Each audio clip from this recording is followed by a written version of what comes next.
ನೇಗಿಲ ತುದಿಯಿಂದ ಎಳೆವ ಗೆರೆಗೆ ಸೀತಾ ಎನ್ನುವಂತೆ ಈ ಮಗುವಿಗೆ ಸೀತೆ ಎನ್ನುವ ಹೆಸರು ಅನ್ವರ್ಥವಾಗಿದೆ ಮಹಾರಾಜ, ಅನ್ವರ್ಥವಾಗಿದೆ. ಮಹಾರಾಣಿ, ತಾವು ಕೂಡ ಈ ಮಗುವಿಗೆ ಒಂದು ಹೆಸರನ್ನು ಹೇಳಬಹುದಲ್ಲವೇ?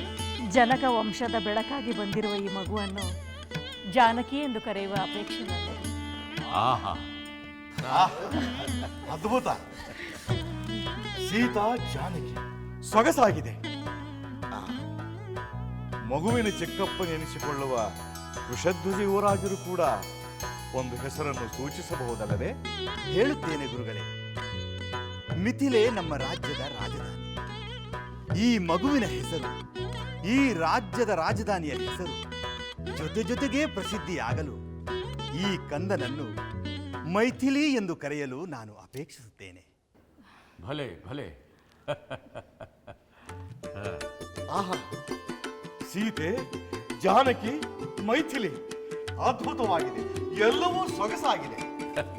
ಗುರುಗಳೇ, ನಾವೆಲ್ಲರೂ ಒಂದೊಂದು ಹೆಸರು ಸೂಚಿಸಿದಂತೆ ತಾವು ಒಂದು ಹೆಸರನ್ನು ಸೂಚಿಸಿದರೆ ನಮಗೆಲ್ಲರಿಗೂ ಸಂತೋಷವಾಗುತ್ತದೆ.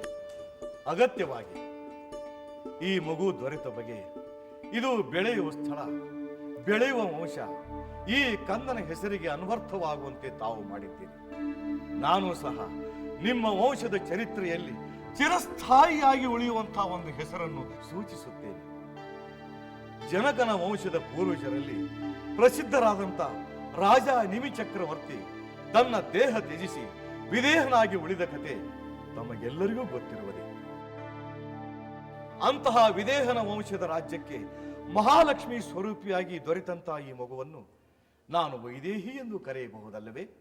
ಆಹಾ, ಅದ್ಭುತ ಅದ್ಭುತ. ಸೀತಾ, ಜಾನಕಿ, ಮೈಥಿಲಿ, ವೈದೇಹಿ ಎಲ್ಲವೂ ಸೊಗಸಾಗಿದೆ. ಈ ಮಗುವಿನ ಭಾಗ್ಯದಿಂದ ನಮ್ಮ ವಂಶದ ಕೀರ್ತಿ ಅಜರಾಮರವಾಗುವುದರಲ್ಲಿ ಯಾವ ಸಂದೇಹವೂ ನನಗಿಲ್ಲ.